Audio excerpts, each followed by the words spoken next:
रहे हैं कि एकादशी कब की है। अब के बार फाल्गुन मास में जो पड़ने वाली जो एकादशी है, इस एकादशी को विजया एकादशी के नाम से जानते हैं। तो सबसे पहले तो मैं आपको इस एकादशी का महात्म्य महिमा में आपको निवेदन कर दूं, फिर उसके टाइमिंग से मैं निवेदन करूंगा कि एकादशी 6 तारीख को है या एकादशी 7 तारीख को है, वो सुन लीजिएगा। मैं आपको बिल्कुल कंफ्यूज नहीं करूंगा, जो कि पंचांग जिस प्रकार से बोल रहा है उसी हिसाब से मैं आपको बात करता हूँ। तो सर्वदानानि तेनैव सर्व यज्ञ से सतः, संपूर्ण दान यज्ञ करने का फल प्राप्त होता है जो एकादशी का व्रत करते हैं। कल्प कोटिर भवेद ताद भवेद वैकुंठे मोदते ध्रुवम पठना श्रवणाद राजन अग्निहोष्ट फलम लवेत। जो एकादशी की कथा को सुनते हैं तो उनको अग्निष्टम यज्ञ करने का फल प्राप्त होता है।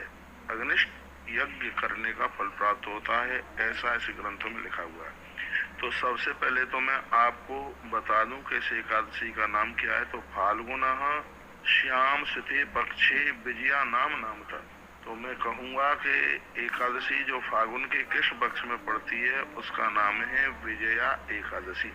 इसकी महिमा बहुत ज्यादा है।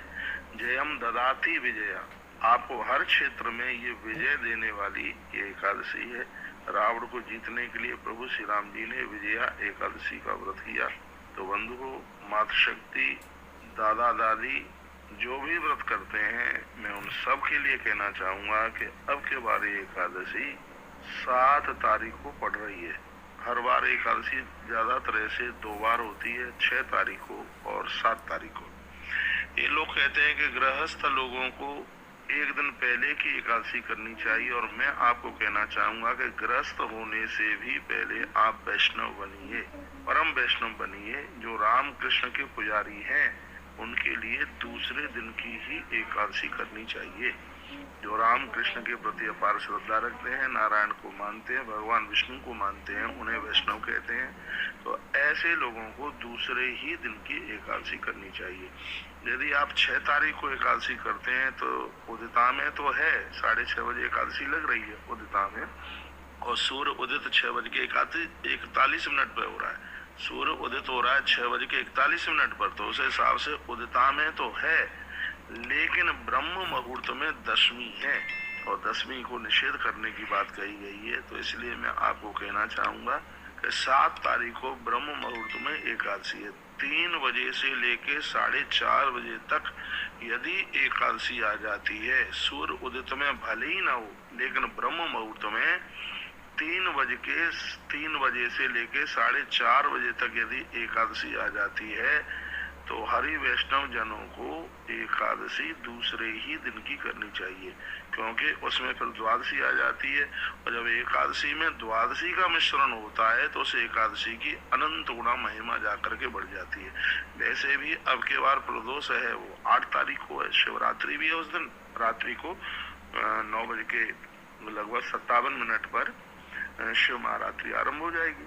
इसलिए प्रदोष है, संध्या काल में प्रदोष है, दोपहर में ही प्रदोष की तिथि आरंभ हो जाएगी। इसलिए उस हिसाब से यह एकादशी का व्रत है वो 7 तारीख को ही कीजिएगा। हम आपको कंफ्यूज नहीं करेंगे बिल्कुल भी।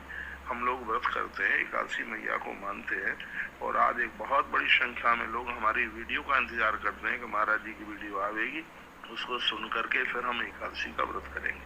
अगली वीडियो में इसमें आपको एकादशी की व्रत कथा की भी वीडियो भेज रहा हूँ। और सबसे पहले मैं आपको कहूँ कि लोग कंफ्यूज ना हो, ज्यादा से ज्यादा इस वीडियो को आगे के लिए भेजिएगा। ब्रह्म मुहूर्त में लगभग 4:15 बजे एकादशी आरंभ हो रही है, 4:15 बजे तक एकादशी 7 तारीख को भोर में, और 3 से 4:30 तक एकादशी रहती है। तो एकादशी मान्यता एकादशी को मिली है। मेरे सामने पद्म पुराण का उत्तराखंड रखा हुआ है और मैं ये सब प्रमाणित बात आपको कर रहा हूँ। और इसलिए इस 11 में द्वादशी है। और देखिए, ब्रह्म मुहूर्त की बड़ी महिमा है। आप स्नान ब्रह्म मुहूर्त में आप करते हैं और उस समय एकादशी है, तो कितनी बड़ी महिमा है उसकी।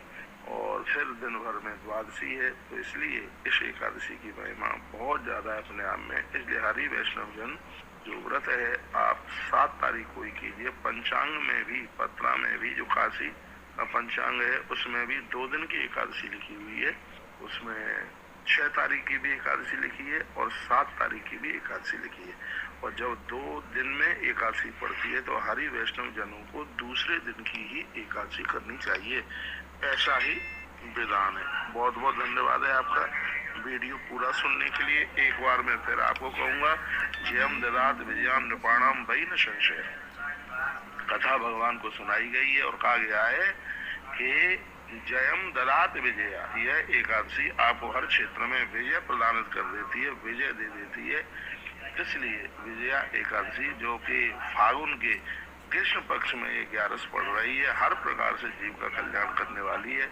इसलिए आप विजया एकादशी का व्रत आप जरूर करें। जो नई एकादशी आरंभ कर रहे हैं वह भी व्रत को आरंभ कर सकते हैं। इससे पहले आपने जया एकादशी की कथा सुनी थी, जिसमें कहा गया था दत्ता निकारता शैव जयायास्तु व्रतम कृतम। जैसे जया एकादशी भी सब कुछ प्रदानित कर देती है, हर चीज प्राप्त हो जाती है, उसी प्रकार से विजया एकादशी भी बहुत कुछ प्रदान कर देती है। अगली वीडियो में मैं इसकी